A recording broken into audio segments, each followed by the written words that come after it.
Buenas noches, hermanos, que Dios les bendiga. Vamos a continuar con este domingo precioso para predicar la palabra de Dios. El tema de hoy es una cosa dice la Biblia, una cosa dice la Biblia. Y es que en cada área de nuestras vidas, en cada parte de nuestras vidas, la Biblia tiene una cosa que decirnos de manera muy sencilla y a la vez muy profunda. Trataré de mencionar los versículos bíblicos y sacar la enseñanza principal de ese versículo bíblico para que podamos discernir qué es aquella sola cosa que la Biblia nos dice respecto a aquella área de nuestra vida que Dios quiere hablarnos en esta noche. Entonces vamos a ver en seis partes, en seis guiones, en seis elementos, aquella cosa que Dios quiere decirnos según la Biblia. Sin más preámbulos, número uno. Una cosa determinará Dios: acabar la obra en ti. Una cosa, dice Dios, que va a determinar acabar la obra en ti. Job 23:13 dice: pero si Él determina una cosa, ¿quién lo hará cambiar? Su alma deseó e hizo. Él pues acabará lo que ha determinado de mí, dice Job. Y muchas cosas como estas hay en él. Job estaba viviendo un momento de suma calamidad. Creo que la mayoría conoces la historia de Job. Él era un hombre muy rico, muy próspero, vivía prácticamente casi una perfección en su vida, tenía una linda familia, etcétera, y de pronto su vida dio un vuelco y se encuentra ahora en el hoyo más profundo. Su familia murió, sus riquezas se extinguieron y él estaba enfermo. Entonces, él en ese momento, ya habían pasado muchos meses y su situación no cambiaba. Él recibe una revelación y declara esto. Dice: Él pues acabará lo que ha determinado de mí. Lo que ha determinado de mí, decía Job, no son cosas malas. Job de alguna manera decía: los pensamientos que tiene Dios para mí no son de mal, sino de bien. Pero en el momento que Job declaraba esto, él estaba pasando en una situación de mucha tribulación, de mucha pobreza.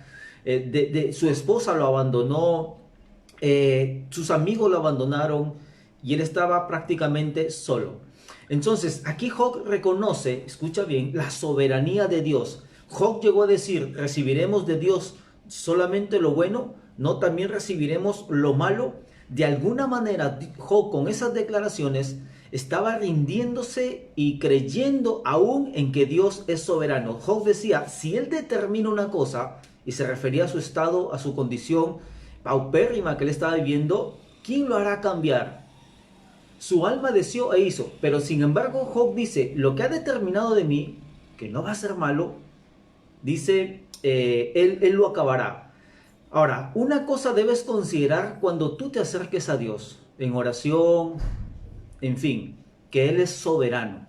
¿Qué significa que Dios es soberano? Soberano es que Dios está en completo control de todas las cosas, aún de lo que estamos viviendo ahora con pandemia. Si te quitaron el trabajo, si tienes un trabajo que te carga el doble, si tienes muchas necesidades, si tienes mucha incertidumbre acerca de lo que va a pasar, si nos van a volver a encerrar, qué sé yo.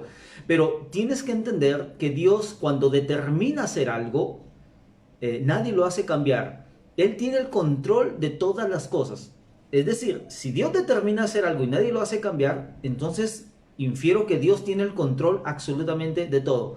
Aunque Él puede decidir en todos los, mejor dicho, Él decide en todos los, cada evento que pasa en la tierra, cada evento que ha pasado en tu vida, bueno o malo, Dios lo ha determinado que así suceda. Y Él determina hacer lo que Él quiere porque Él tiene absoluto derecho de gobernar y disponer de sus criaturas según su voluntad, porque, valga la redundancia, Él tiene el derecho, puesto que todas las cosas Él las ha creado. Dios posee el derecho de hacer todo lo que Él quiera en virtud de su infinita superioridad, de su propiedad absoluta de todo. Tú, yo y todo lo que hay en la tierra le pertenece solo a Dios. Y todas las cosas, absolutamente todas las cosas dependen de Dios. En ese sentido, podemos afirmar que Dios es soberano. Así que Dios se atribuye el derecho de hacer todo lo que Él quiera como Él quiera. Sería necio criticar esa actitud. Ahora, escucha bien. Alguien puede decir: razonablemente, pero ¿por qué Dios hace lo que Él quiere y no me deja a mí hacer lo que Él quiera, lo que yo quiera? Ahora te voy a poner en una dicotomía, no falsa, sino verdadera dicotomía. A ver, si nos dieran a elegir, ¿qué elegiríamos? Por ejemplo, ser gobernados por el destino ciego. ¿Tú te imaginas? O sea, o tienes a Dios que te gobierna, o tienes al destino ciego que te gobierna. Quitemos a Dios de la ecuación, o tienes el destino ciego que te gobierna. O quizás prefieres que te gobierne la suerte o el azar. Imagínate que te gobierne el azar. Que el azar te diga que nazcas sin orejas, que nazcas sin ojos, que por azar, bueno, fallezcas de alguna enfermedad, qué sé yo. O qué tal si sacamos a Dios de la ecuación y dijéramos, no nos gusta la soberanía de Dios, nos gusta que nos gobierne la vida natural, la vida material, la ley natural. ¿Tú te imaginas quitar a Dios de la ecuación y que te gobierne solo la ley natural? ¿Has escuchado hablar de la elección de la naturaleza, que el más fuerte es el que sobrevive? ¿Tú te imaginas rendirte y que te gobierne solo la naturaleza? En cualquier momento te cae un terremoto, en cualquier momento te cae un asteroide, etcétera, etcétera. Entonces, o por último, ni quiero que me gobierne Dios, ni quiero que me gobierne la naturaleza, ni quiero que me gobierne el azar. Yo quiero gobernarme a mí mismo, dirás. Pero todos sabemos, amados hermanos, que el hombre, tú y yo, nosotros, tenemos un criterio miope, un criterio muchas veces pervertido, un criterio corrompido. Así que en realidad todo lo que estamos viviendo hasta aquí y muchas cosas de las que hemos vivido malas ha sido por nuestra miope visión y nuestro quizás pervertido corazón. ¿Qué prefieres?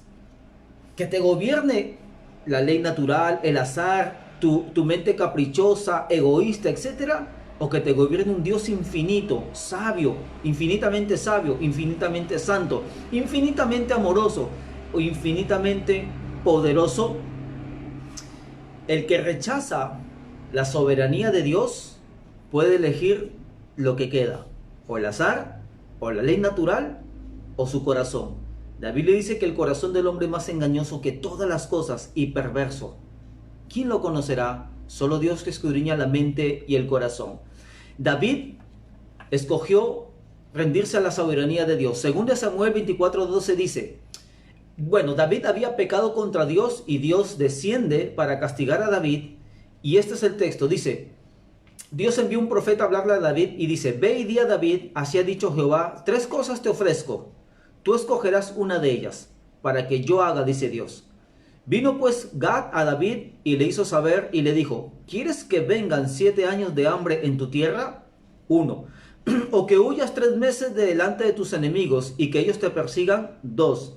O que 3 días haya peste en tu tierra. 3 castigo. Piensa ahora y mira qué responderé al que me ha enviado. Entonces David dijo a Gad, en grande angustia estoy. Aquí David estaba acorralado por la soberanía de Dios. Dios le había dicho, solo 3 cosas pueden suceder en tu vida. Que vengan años de hambre en tu tierra, que te persigan tus enemigos, o hay una peste, enfermedad en tu tierra 3 días. En grande angustia estoy. Caigamos ahora en mano de Jehová, porque sus misericordias son muchas, mas no caiga yo en manos de hombres. David aceptó la soberanía de Dios, que en ese momento Dios iba a castigar su ciudad por él, porque él era el que era la cabeza de la ciudad. Él fallaba, la ciudad pagaba también los platos rotos. Así era en ese tiempo. Pero David escoge la soberanía de Dios, porque sabe que Dios es un Dios soberano, pero es un soberano misericordioso, es un soberano amoroso, es un soberano justo. La soberanía de Dios me dice que lo que Dios desea hacer ya está hecho. Entonces lo que te quiero llevar hasta aquí es que una cosa dice la Biblia, que lo que Dios determinará, eso hará. Una cosa dice la Biblia, que Dios determinará acabar la obra en ti. He presentado un Dios que lo gobierna, lo controla todo, lo bueno y lo malo lo permite en nuestras vidas. Hemos planteado aquí O escojo que Dios me gobierne, un Dios soberano, santo, amoroso, etcétera, o el azar, mi mente equivocada, etcétera. David escogió, dice, a Dios, no sus enemigos, no el hombre, sino Dios. Y la soberanía de Dios tiene que ver con que Dios desea hacer, o mejor dicho, lo que desea hacer ya está hecho. Ya hizo Dios todo, ya hizo todo lo que me dijo que haría Dios. Miren lo que dice Job. Su alma deseó e hizo. ¿Qué significa eso? Una vez más, que lo que Dios desea hacer ya está hecho. Ya está hecho. Y si tomamos las palabras de Job como nuestras, que esa es la intención, si todo lo que Dios dice o desea ya está hecho, tú puedes decir igual que Job, Señor, aunque esté pasando lo que esté pasando en estos momentos, pues tú acabarás lo que has determinado de mí. Y muchas cosas más están en ti, Señor. Amado hermano, el Señor dice, si Él determina una cosa, ¿quién lo hará cambiar? Está bien, Él determina también lo malo, pero ¿qué hay cuando determina lo bueno? Por eso, una cosa dice la Biblia, que Dios va a acabar la obra en ti. Eso es lo que ha determinado. No importa lo que estás viviendo ahora. Él ha determinado bendecirte, porque Él dice que los pensamientos que Él tiene son de bien y no de mal. Número 2, segunda cosa que dice la Biblia. Dice, una cosa debe ser buscada, su presencia. Una cosa debe ser buscada, su presencia.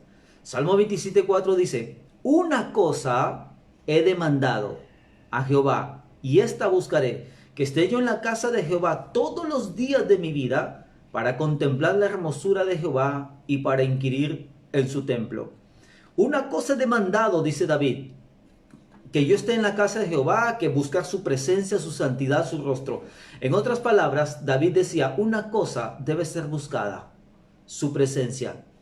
David decía esto, una cosa he demandado, he deseado a Jehová, esta buscaré.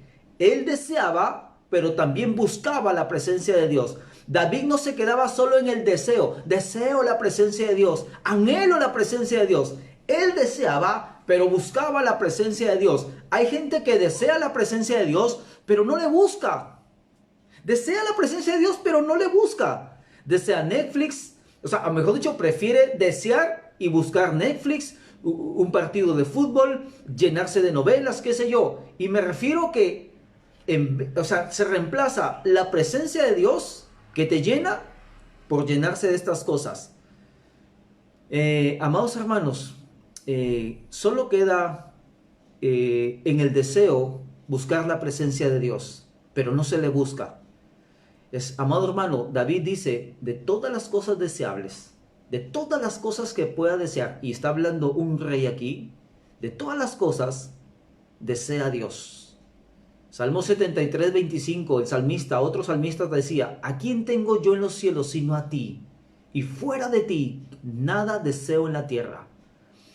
Aparte que la presencia de Dios es deseable, y David buscaba porque su presencia es deseable, es tierna, es hermosa. David buscaba la presencia de Dios, no solamente porque era deseable y sublime, sino porque él sabía que su arma más secreta, más poderosa contra sus enemigos, era su presencia. Cuando David le dice, una cosa he demandado a Jehová y esta buscaré, da la razón de eso en el siguiente versículo. Dice, porque, esa es la razón, Él me esconderá en su tabernáculo en el día del mal, me ocultará en lo reservado de su morada, sobre una roca me pondrá en alto, eso es victoria, y luego levantará mi cabeza sobre mis enemigos que me rodean. David no está negando la batalla, el fulgor, que hay enemigos espirituales y carnales que los echan, pero él está diciendo que Dios no va a enviar ángeles siquiera, que Dios mismo lo esconderá como ustedes han escuchado la zona VIP, ¿verdad? La zona VIP es la mejor zona de un lugar. Lo que David está diciendo cuando él expresa que Dios lo esconderá en su tabernáculo en el día del mal, en lo reservado de su morada, está diciendo que Dios tiene un lugar reservado, una zona VIP dentro de la presencia de Dios para guardarlo y protegerlo de sus enemigos. Quiero que notes algo. Literalmente, cuando tú deseas, pero buscas la presencia de Dios, la presencia de Dios literalmente te rodea como un escudo. Y eso está declarado en la Biblia. Como un escudo me rodearás, decían los salmistas. Cuando Dios te esconde en su presencia, literalmente, ningún enemigo puede tocarte. Tendrían que sacar a Dios de por medio y eso no se puede. He escuchado tantos testimonios de cómo ese cerco de protección de Dios que rodea al creyente es impenetrable cuando se levantan brujos, hechiceros, satanistas, etc. Entonces, dice David, el salmista, una cosa debe ser buscada, la presencia de Dios. No solo deseada, sino buscada. ¿Quién lo dice? Alguien que oraba, que adoraba, que alababa y danzaba en el templo del Señor o cerca del templo del Señor, y por eso pudo vencer a sus enemigos. Termino esto con esta cita. Efesios 6:10 dice: por lo demás, hermanos, fortaleceos en el Señor y en el poder de su fuerza. Pablo también dice: desear la presencia de Dios es lindo, pero mejor es buscarla. No te quedes en el deseo. Hoy la palabra del Señor te dice: una cosa debe ser buscada, la presencia de Dios. No busques otras cosas que quieran llenarte o pretendan llenarte. Solo la presencia de Dios te dará la victoria. Tercera cosa, dice la Biblia, una cosa debe ser necesaria. De todas las cosas necesarias, una cosa debe ser necesaria: estar con Él antes que servirle a Él. Estar con Él antes que servirle a Él. Lucas 10:35 al 38-35. ¿Se acuerdan? Cuando la Biblia dice que Jesús visitó a Marta y a María en su casa, entonces dice la Biblia que Marta se fue a la cocina a servir a Jesús, María se quedó, por decirlo así, en la sala escuchando a Jesús, y de pronto María dice que estaba afanada y turbada y le dice a Jesús: dile a María que me venga a ayudar. Y Jesús le dice: Marta, Marta, turbada, afanada, ansiosa, estás con muchas cosas, pero una cosa es necesaria, le dice Jesús. Dice en Mateo 4:10, entonces Jesús le dijo, en Lucas 10:38, Marta, Marta, veo que estás turbada y afanada, y una cosa es necesaria, y María ha escogido la mejor parte. En otras palabras, Jesús le estaba diciendo: Marta, una cosa es necesaria, y es mi presencia. Marta servía a Cristo, pero sin Cristo. El servir a Cristo sin Cristo se llama activismo. Cuando tú sirves a Cristo, sea predicando, sea en la alabanza, no sé, en fin, hay varios servicios que tú le puedes dar al Señor. Sin buscarle a Él, se llama activismo. Cuando el diablo lo tienta a Jesús, en Mateo 4:10, dice la Biblia que Jesús le respondió. Entonces Jesús le dijo: vete, Satanás, porque escrito está: al Señor tu Dios adorarás y a Él solo servirás. Y aquí otra vez pone el elemento principal. Dice: al Señor tu Dios adorarás y a Él solo servirás. ¿Qué es primero? ¿El servicio o la adoración? Jesús pone primero la adoración que el servicio. Jesús está diciendo: primero sé un buen adorador para que llegues a ser un buen servidor. Y cuando aquí digo adorador, no digo cantante de alabanza. Aquí adorador en el término más amplio y más profundo, que es un corazón rendido a Dios, un corazón que depende de la presencia de Dios y que antes de ir a divertirse en cualquier cosa, se deleite en la presencia de Dios antes que todo. Tal como lo comprendió David. Cuando David pecó contra Dios, David dice en el Salmo 51, porque no quieres sacrificio, que yo lo daría. No quieres holocausto. Los sacrificios de Dios son el espíritu quebrantado. Al corazón contrito y humillado no despreciarás tú, oh Dios. Entonces te agradarán los sacrificios de justicia y el holocausto u ofrenda del todo quemada. David le dice a Dios: yo puedo darte sacrificios, pero tú no quieres sacrificios, que yo te lo daría. Los sacrificios de Dios son el espíritu quebrantado. Al corazón contrito y humillado no despreciarás tú, Dios. En otras palabras, David decía: antes de darte un sacrificio, te voy a dar mi corazón primero. Entonces te agradarán los sacrificios. Si tú sirves a Dios, cualquier sacrificio que hagas para Dios, y haciendo eso, no das primero tu corazón, no has rendido primero tu corazón, antes de dar un sacrificio, no te has entregado tú mismo a Él, es un sacrificio no aceptable a Dios. Pablo decía que presentemos nuestros cuerpos en sacrificio santo, agradable a Dios. ¿Qué debes hacer primero antes de servir a Cristo, antes de servir a Dios? Entregarte tú a Él. Dar primero tú. Tú puedes dar tus diezmos y ofrendas al Señor si quieres, como una especie de servicio a Dios o de un sacrificio a Dios. Pero antes de dar tu diezmo y ofrenda a Dios, tienes que dar primero tu corazón. ¿Qué pasa si es que tú das tu diezmo y ofrenda al Señor? ¿Qué pasa si es que tú cantas alabanza, eres un ministro de alabanza, cantas a Dios? ¿Qué pasa si es que tú eres un predicador, pero con raíz de amargura, pero con falta de perdón? ¿Estás dando un servicio a Dios sin Dios? Marta servía a Cristo sin Cristo y eso se llama activismo. Servir al Señor Jesús está bien, pero primero hay que intimar con Él. Marta y María son dos tipos de creyentes. Uno que sirve a Cristo sin Cristo y uno que primero intima con Cristo para luego servirle. Entonces dice la Biblia, una cosa debe ser necesaria, estar con Él antes que el servicio.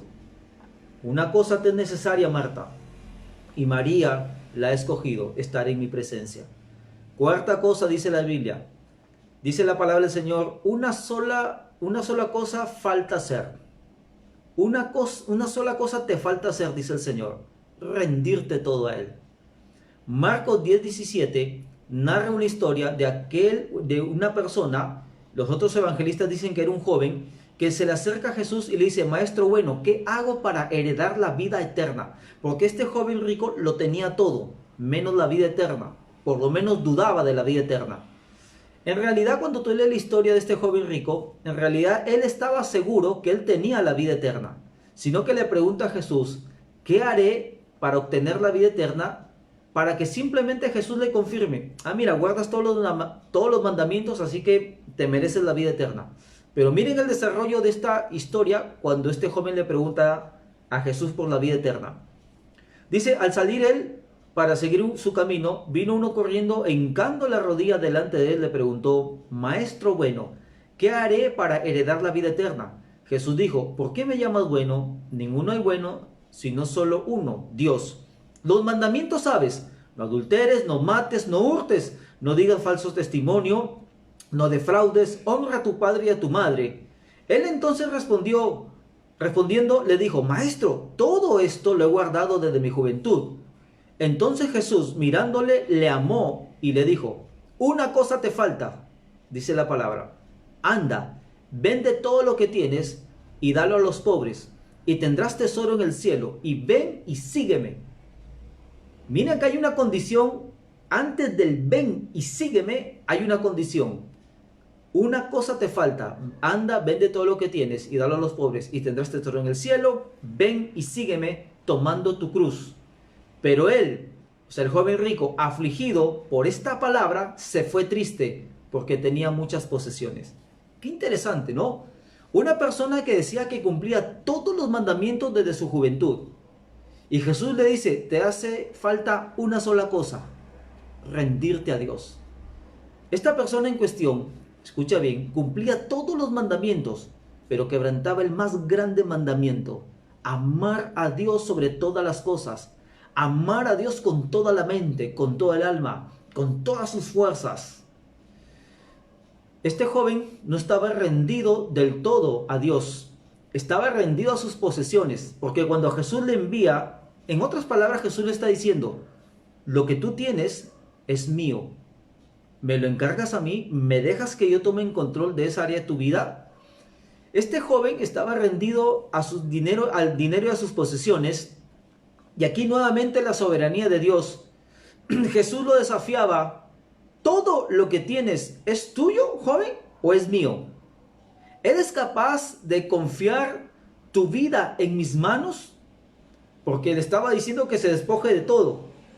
Aún si te despojo de todo, según Hermano, la respuesta que tengas a esta pregunta te darás cuenta si le has rendido todas las áreas de tu vida a Dios. Este joven guardaba todos los mandamientos, pero quebrantaba el más grande mandamiento, que es amar a Dios sobre todas las cosas. Este joven tenía un Dios que se llamaba dinero, que se llamaba bienes, que se llamaba bienes materiales. Este joven, a la luz de todos los demás, era alguien ejemplar. Pero Jesús lo descubre y le está diciendo, joven, al tú no darme tus posesiones, porque Jesús era Dios, dueño de todo, le está diciendo, joven, si bien es cierto cumplir los mandamientos, aunque no todos, he descubierto tu corazón y he descubierto que eres un ególatra, idólatra, porque la avaricia es idolatría, eres un rebelde, eres un desobediente, eres un orgulloso de primera y eres Dios para ti mismo. Aquí está el maestro diciéndonos a ti y a mí, una cosa te falta hacer, ríndete todo a Él. No solamente en esta área de tu vida, no solamente en aquella área de tu vida, todo. Entonces la pregunta es, ¿rindes todo a Él? Te pregunto, ¿quién manda tus finanzas? ¿Apoyas la obra de Dios? Era la obra de Dios que le decía, o sea, mejor dicho, era Jesús que le decía a este joven, quiero hacer mi obra usando tus bienes. ¿Me las entregas? Y el joven, no, son mías. Yo soy el dueño de mí, decía este joven. Lo peor de todo, no es que iba a perder sus riquezas y sus posesiones y todo eso. Lo peor de todo es que perdió la salvación. Prefirió su dinero, perdió la salvación porque no se rindió al único que la daba. Y la Biblia dice que ningún idólatra heredará el reino de Dios. La idolatría no solamente tiene que ver con imágenes, sino con cualquier cosa que reemplaza a Dios. Y este joven tenía un ídolo bien grande, un Dios que se llamaba bienes materiales, dinero o posesiones. Entonces la pregunta, una vez más, Dios te dice a ti, ¿has rendido todo a Dios? ¿Le has rendido todo tu ser a Dios? ¿O hay áreas de tu vida en que aún tú mandas y haces lo que te da la gana?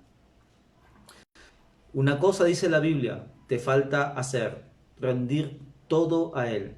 Quinta cosa dice la Biblia, una historia que saber acerca del perdón de Dios. Voy a leer el texto y voy a sacar la enseñanza o las dos enseñanzas principales. Lucas 7:40 dice que en adelante dice que había una mujer pecadora que había escuchado de Jesús, había sido perdonada por Jesús, o por lo menos había sentido necesidad de perdón. Y Jesús estaba en estos momentos en casa de un fariseo, y de repente esta mujer pecadora, como así lo llama la Biblia, entra, prorrumpe la reunión y empieza a llorar a los pies de Jesús, a lavar los pies de Jesús con sus cabellos y sus lágrimas, y derrama un perfume carísimo, quizás de producto de su mala vida, quizás de prostitución, no se sabe exactamente, todo indica que así fue, derrama un perfume carísimo a sus pies. Y el fariseo, dice la Biblia que dice en su mente, si este fuera profeta, se daría cuenta quién es esta mujer que está a sus pies, que es pecadora. Y Jesús dice la Biblia que sabiendo todo lo que hay en el corazón del hombre, dice lo siguiente. Entonces respondiendo Jesús le dijo a Simón, al fariseo, una cosa tengo que decirte. Una cosa tengo que decirte. Y él le dijo, di maestro, un acreedor tenía 2 deudores. Uno le debía 500 denarios y el otro 50. Y no teniendo ellos con qué pagar, perdonó a ambos. Di pues, ¿cuál de ellos le amará más? Respondiendo Simón dijo, pienso que aquel a quien perdonó más. Y él le dijo, rectamente has juzgado.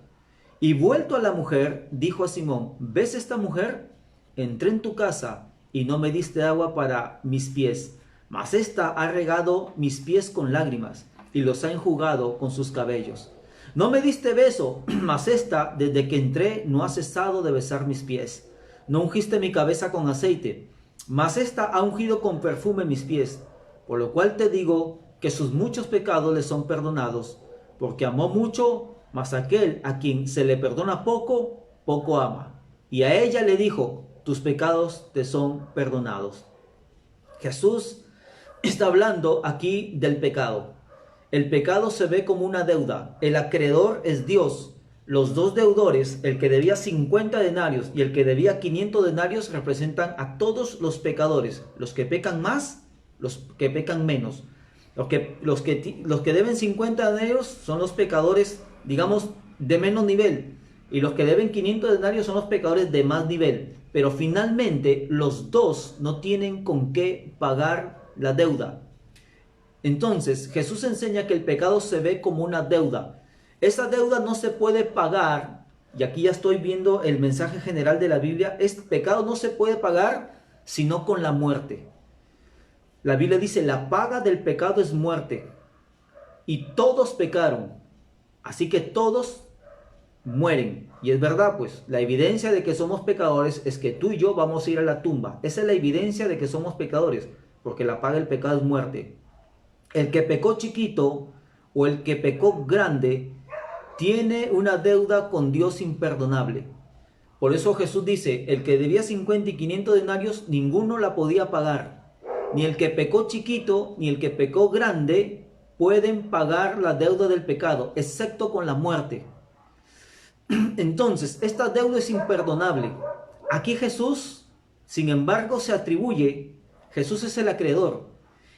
Jesús se atribuye como la única persona en perdonar pecados, y la razón de ello es porque Él mismo los pagó con su vida y con su sangre. Entonces, amado hermano, cuando a ti te enseñaron que el pecado se divide en pecado capital, venial, etc., no, todo pecado se ve como una deuda impagable. Y por eso que tuvo que venir el Hijo de Dios a pagar esa deuda por nosotros. Una cosa más te digo acerca de esto.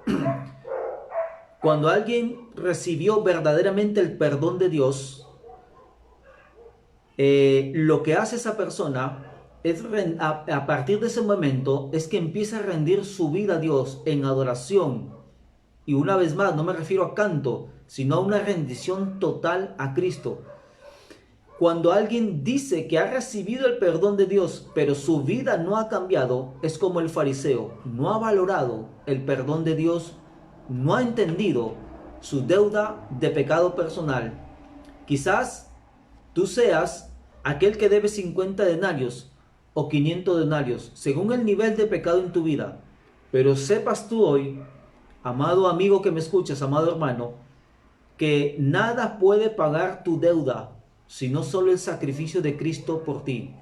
La pregunta es, ¿cómo le responderías a Cristo sabiendo esto? Como la mujer, ¿le rindes tu vida en adoración a Dios? ¿Rindes tu vida en agradecimiento a Dios? ¿O eres como el fariseo que dice, bueno, yo soy buena gente, no le hago daño a nadie? Si eres así, te estás engañando. Así que pídele perdón a Dios por tu condición de pecador y empieza a vivir una vida agradecida a Dios, rendida a Él. Una cosa dice la Biblia que tienes que saber acerca del perdón, que el pecado es una deuda, que Jesucristo pagó esa deuda y que la respuesta en gratitud a eso es una vida rendida a Él. Dije 7 cosas, vamos por la sexta. Una cosa más dice la Biblia, una cosa que hacer siempre, seguir adelante. Seguir adelante. O te lo pongo así, una cosa que hacer siempre, no vivir por el pasado. Filipenses 3:13 y 14 dice, hermanos, yo mismo no pretendo haberla ya alcanzado, hablando de la salvación, pero una cosa hago, olvidando ciertamente lo que queda atrás y extendiéndome a lo que está delante, prosigo a la meta. ¿Cuál es la meta? Al premio del supremo llamamiento de Dios en Cristo Jesús. Pablo decía que él no perdía el tiempo en mirar al pasado, en detenerse en el pasado y en las cosas que él había pasado. Dice que él tenía un propósito, una meta, que es llegar a la presencia de Dios.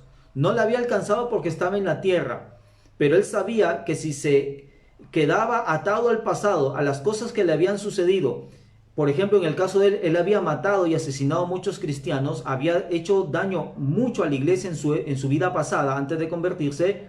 Él hubiera sido obstaculizado en su vida, en su crecimiento espiritual.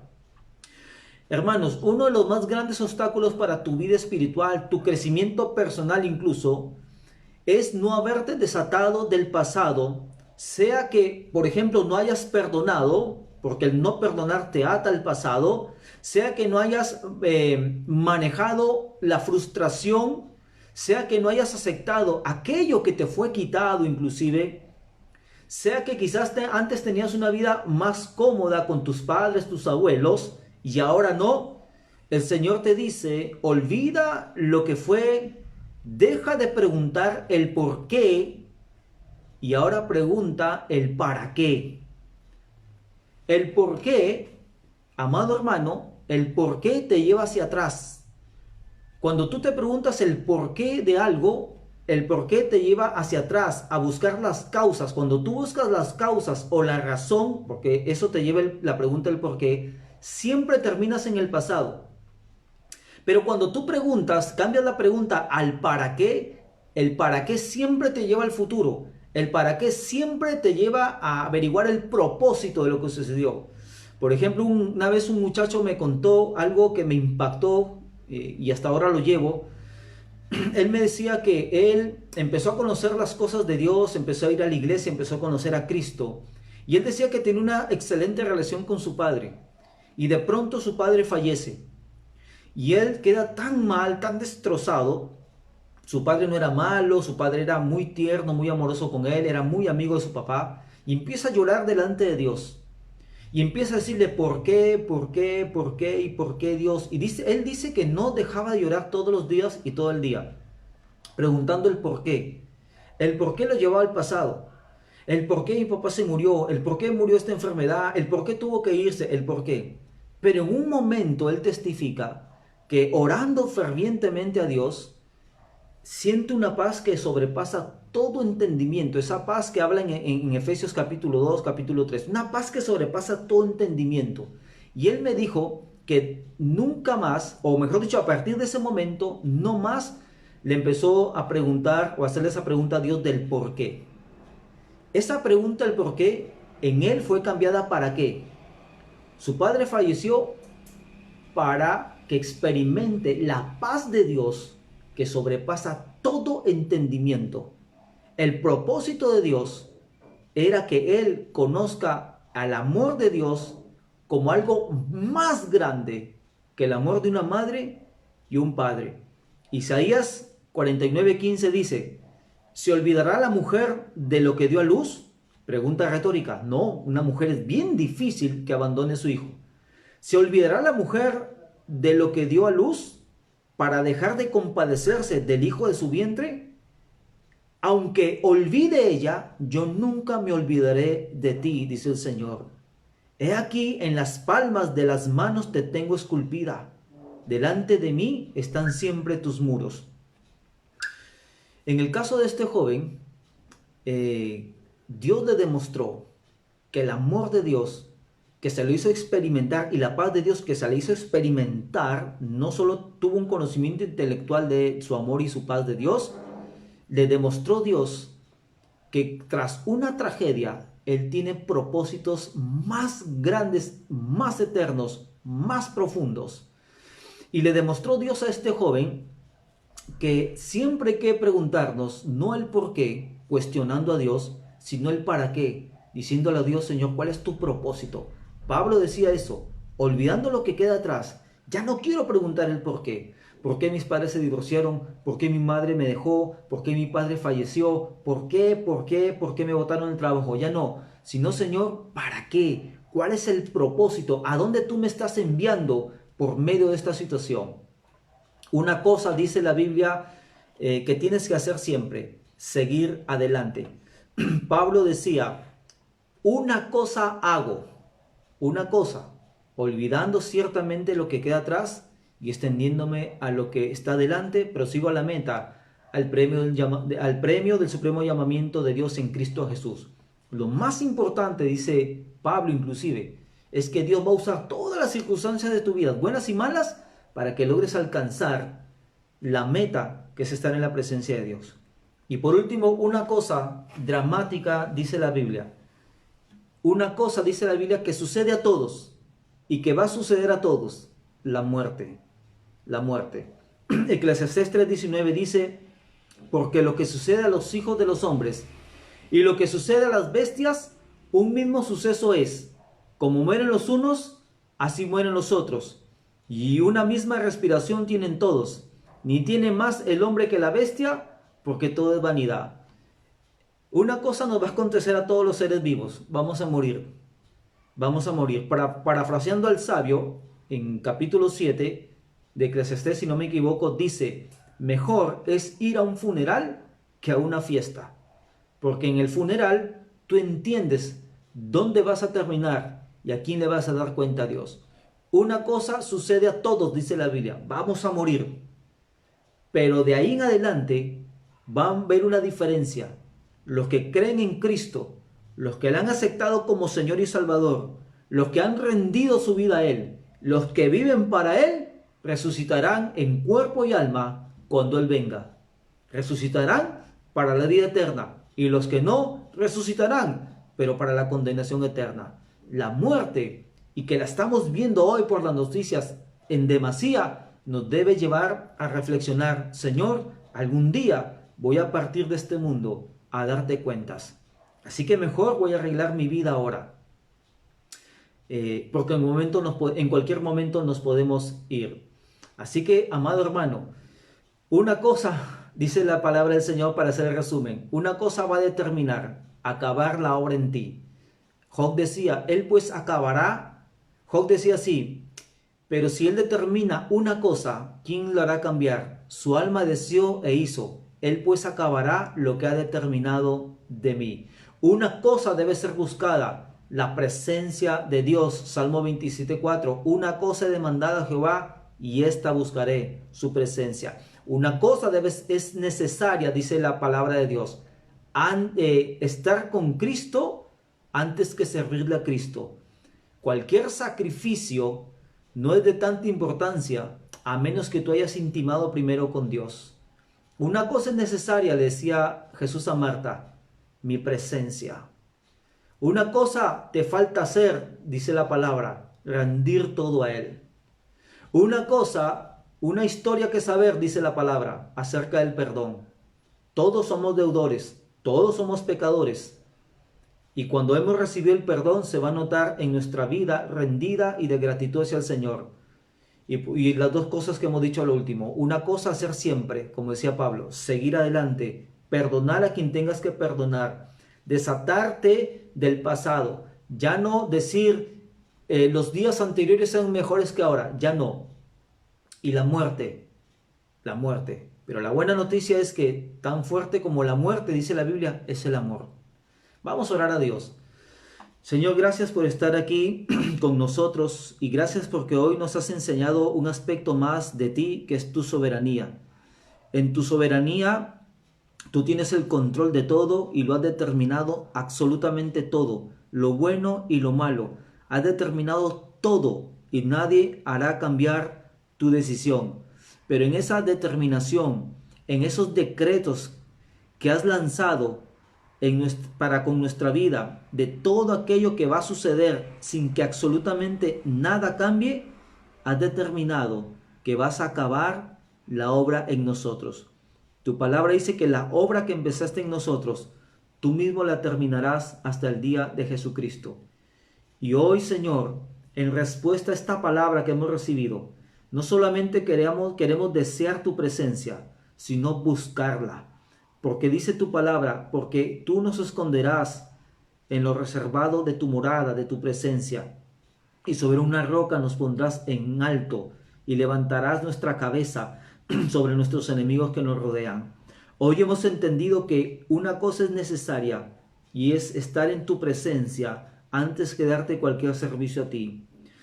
Hoy nos has dicho quizás que no nos hemos rendido a ti, como este joven que cumplía todos los mandamientos, pero quebrantaba el más grande mandamiento, que es amar a Dios con todo el alma, con todas las fuerzas, con toda la mente, con todo el corazón, sobre todas las cosas.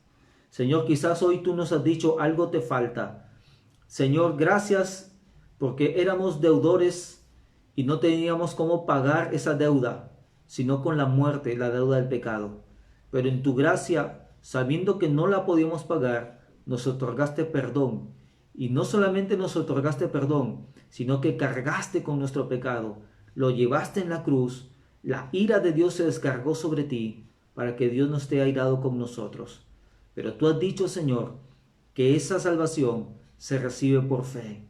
Así que tú que me escuchas, si aún estás como el joven rico, que no sabes cómo heredar la vida eterna, el Señor Jesús te dice, ora conmigo así: Padre Celestial, quiero pedirte perdón por todos mis pecados, de pensamiento, de palabra, de obra, aún de omisión. Aún si he tenido para hacer lo bueno y no lo he hecho. Quiero confiar en el sacrificio expiatorio, propiciatorio y sustitutorio de Jesucristo, que Él hizo por mí en favor mío. Quiero, Señor, creer y confiar y agradecer, porque la ira de Dios fue aplacada en ese sacrificio, para que la ira de Dios no sea descargada en mí. Así que, Señor Jesús, yo en este momento te acepto como el Señor y Salvador de mi vida. Te entrego mi corazón. Lávame y límpiame de todos mis pecados. Esta deuda no la puedo pagar, pero sé que tú eres un Dios de gracia, que perdonas todos mis pecados. Ahora, Señor, recibo de tu parte la vida eterna, la vida de Jesucristo. Quiero que me selles con el Espíritu Santo. Quiero conocerte más. Quiero que te glorifiques en mi vida. Quiero desatarme y renunciar a todo el pasado que me agobia, que me deprime, que me ata, y seguir adelante al llamamiento que tú me has hecho, que es la vida eterna. Gracias, Señor. Sana mis heridas, sana mi corazón, libértame de toda cautividad, Señor, de toda deuda, Señor. Aún, Señor, entregamos nuestras vidas, nuestras familias, nuestra economía, nuestra salud, nuestra nación en tus manos, Señor. Se vienen tiempos difíciles profetizados en tu palabra, pero también lo que tú has determinado, Señor, es guardar y avivar a tu iglesia, protegerla de todo lo que viene, Señor. Solamente ayúdanos a estar con nuestras lámparas encendidas, ayúdanos a estar en santidad, ayúdanos a vivir no solo deseando, sino buscando la presencia de Dios antes que cualquier cosa. Una cosa es necesaria, le dijiste a Marta, y que es estar en tu presencia, Señor. Perdónanos todo activismo, toda vez que te hemos servido sin buscarte, sin pasar un tiempo en tu presencia, Señor, y hemos caído en el activismo, en la superficialidad. Gracias por todo, Señor. Te amamos y te adoramos. En el nombre de Jesucristo oramos así. Amén y amén. Que Dios les bendiga, hermanos. Compartan la prédica, comenten la prédica, y si Dios quiere, nos vemos el próximo domingo. Una cosa más, les pido sus oraciones. Si alguien por ahí tiene un local que pueda alquilarlo o de repente ofrendarlo para reunirnos como iglesia, ya que el gobierno ha determinado que se van a abrir las iglesias, nosotros no tenemos local, así que si alguien tiene un local disponible para reunirnos, gloria a Dios, y nos avisan, nos escriben. Que Dios les bendiga.